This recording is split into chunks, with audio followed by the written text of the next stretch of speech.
This recording is protected by copyright. No part may be reproduced without the prior permission of the University of South Australia.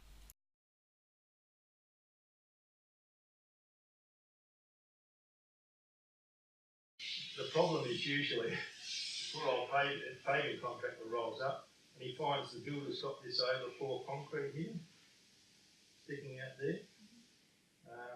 So somebody's got to chisel that off with a jackhammer, or if it's not too bad, fill anything up that can encapsulate or hold water, because where their edge board is to form up that nice straight face on the edge of the footing, there'll always be an indentation.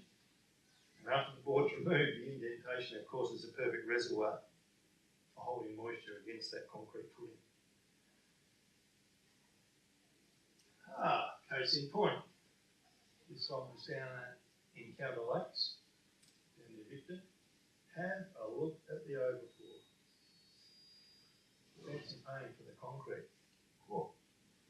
They usually allow 15% wastage, I reckon, on this one. It was nearly 40%. But that is just ridiculous. Absolutely ridiculous.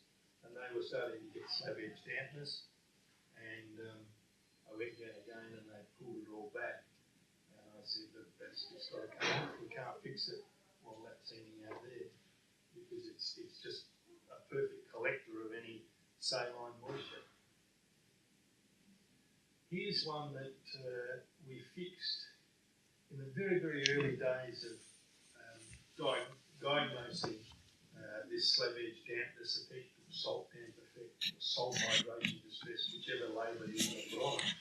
And you can see a concrete footing will normally have a few nooks and crannies and a bit of honeycombing. And it's not the perfect world even when you put a board up there. They get it reasonably good, the footing contractors, but not perfect.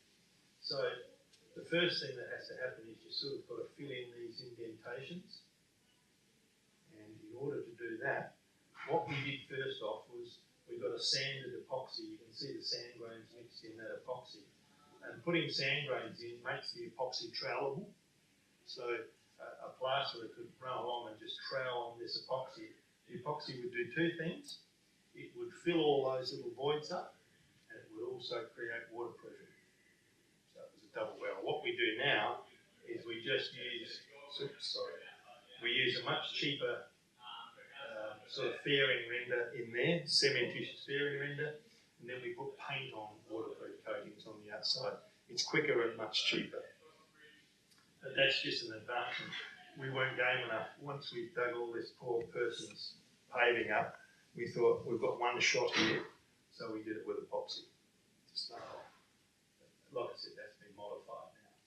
And here you can see, to protect the epoxy from bruising when the bricks were slammed back against it, we just put a Bricky's DPC in here and just towed it out at the bottom. You don't want to make any solid contact or connection, adhesive connection between that towed out damp-proof course, Bricky's damp-proof course, and your orange 40-con, but we do take that down to the level of the orange 40-con and just turn it out. And why don't we want to have them glued together? We don't want them glued together because should rainwater get down behind the DPC, it can still dribble out of the bottom, lead out the bottom. That's the sole reason we don't use double-sided adhesives and go to all that trouble, because it's unnecessary.